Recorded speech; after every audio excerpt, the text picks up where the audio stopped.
A while ago I was sent a package from Germany by Lukas, who does street lighting maintenance there. And one of the items he included was this igniter module. It's a 3-terminal igniter designed to be used with the matching ballasts. And I thought it would be quite interesting to look at, because although discharge lamps like high pressure sodium and metal halide are kind of fading away with the onslaught of LED and it's not 100% reliability, it's kind of interesting to look at the circuitry that controlled them, because there's a lot of these still in use, and if you actually do maintenance, it's useful to know what's in these rather than just sticking in a mysterious black box. So let me show you the schematic of a ballast that uses this igniter system. So I shall zoom down in this and focus, and we'll explore. So the ballast, in this case, it's not an electronic ballast, it's a traditional wire-wound ballast, core and coil type things they sometimes call them. And it's a steel core with copper windings on it. And in this case, because it's a European one, it caters for European and many other countries, it caters for 220 to 240 volts. It's good to match the ballast to the lamp. If you, say for instance in the UK, if you had 240 volt supply and you stuck it in the 220 input, it would run the lamp brighter, but it would potentially shorten its life significantly. So you kind of have to match it. So it's useful having those two taps. So in this case, on 240 volts, we'd go to the 240 volt tap, but the 220 volt tap would go to the igniter. And it's going to use this 20 volt winding section here to increase the voltage to strike the lamp. If you connect the incoming live, if you're in another part of Europe, say 200 to 220 volts, you simply take the igniter over to the other spare terminal. Only one wire goes into each of these terminals.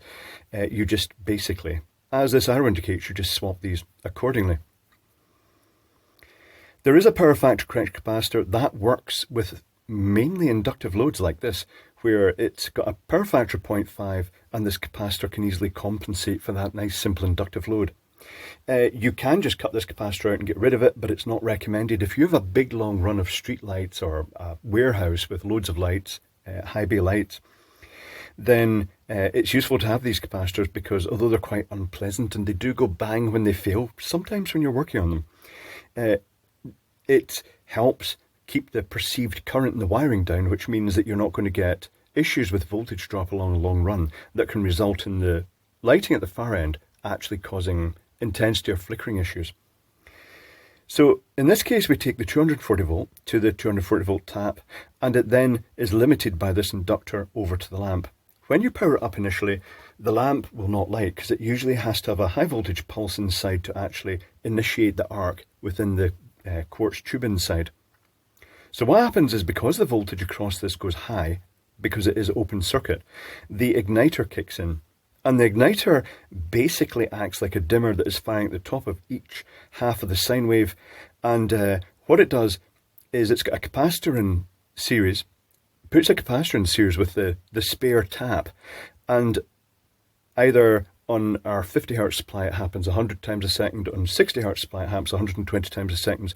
It pulses the spare pin down to the neutral via the capacitor, which limits the amount of current that can flow to a controlled portion of energy. And what happens is that induces a pulse of current in this coil, which is then multiplied by this transformer and then strikes the lamp.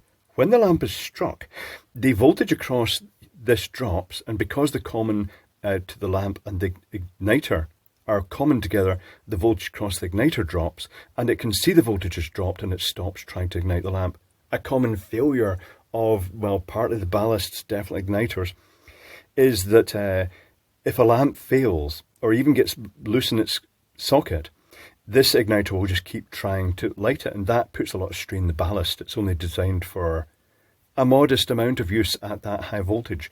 Another approach to this is that you get ballasts that go in line, the igniter should say, that go in line here, and they induce the high voltage externally. But they too, the little igniters often fail when the lamp fails. But the ballast is probably the more expensive component. So let's take a look at the circuit board. I shall zoom out a bit for this, and I'll show you the key components of interest.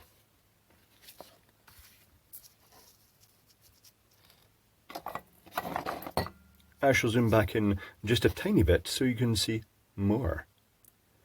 So components of interest are this big fat juicy 180 nanofarad capacitor. It's rated 1000 volts, and that's the one that gets put in line with the spare winding the ballast. You've also got this fuse in series with that. I'm guessing the reason for that is that if this capacitor were to short circuit, it could potentially result in a lot of current going through the ballast and track circuitry, and it blows the fuse just to protect the ballast, probably more than anything else. We have a big fat resistor here. I think the reason it's big, it's going to be dissipating a fair amount of power, but it's also just well rated. And it is charging this tiny little capacitor down here, amongst other things. And when that capacitor reaches a certain voltage threshold, and there is a divider based on this resistor and this resistor, I'll show you in the schematic afterwards. This little diac is triggered because it reaches its threshold, and it fires this triac, and that's what dumps this capacitor across at near peak of the sine wave on every half wave. If you want to have a bit of reverse engineering yourself, here is the back of the circuit board. It's just a single-sided circuit board, and now I shall show you the schematic. I'm just going to grab the schematic here. The schematic. I shall zoom down on it again. And there is something in here that is perplexing. You feel free to weigh in and give your thoughts on this. So this, on the right hand side of this line, is the igniter. There is the live going to the ballast. It's going to the 240 volt tap. There's the tap from the 220 taken to the igniter circuit. And there is the connection at the other end of the ballast to the lamp, and then there's a common neutral at the bottom. When this unit is in operation, this resistor, that's a big fat juicy one, charges up this capacitor as it travels across the sine wave, and there's this resistor here forms a potential divider, and what that means is that only at full mains voltage, full open circuit voltage with the lamp not lit, the voltage across this capacitor will rise up to round about, say, 30-ish volts near the top of the sine wave. When it does, this diac suddenly conducts, because it conducts in both directions, and dumps this capacitor through this resistor network, a 47 ohm, to limit the current into the gate of the triac and the 1K pull-down resistor. And what that results in is the triac is turned on. When the triac turns on live, causes current to flow through the short section of winding, through the fuse, and charge up that capacitor with respect to neutral, which the triac has switched it down to. And this will continue until like the current has... I'm not sure what would happen here. Let me think. As this shunts to ground, it would cause a high current spike, but I think current would continue to flow through that capacitor, just the rest of the sine wave. But at the zero crossing point, then this triac will turn off, and the same thing will happen because then the polarity reverses. Now, these components here are what are perplexing me. What are these? Are these a snubber to protect the triac? I'm not really sure how to do that. This is a metal oxide resistor, but it doesn't have a normal numbering system. The 593-PH is correct. That means it's the series, 593 series, and it's made by Philips. But normally you'd have a voltage like, say, 100 for 100 volts, but they've got 90016. I'm not sure what that's for. And this is just a fixed value resistor there that is potentially just perhaps assisting the triac in turning off or clipping spikes from the circuitry. I'm not really sure. Let me know what you think. When the lamp has struck, the voltage across here falls. The current will still be flowing through this resistor, but it will never reach the threshold in this capacitor that the diac can trigger, and therefore the triac will stop firing. That's very straightforward. It's very simple. But there we have it. I really don't know about that. The fact it's a metal oxide resistor looks like it's going to clamp a spike of some sort. Maybe it is just protection for the triac to protect against little spikes.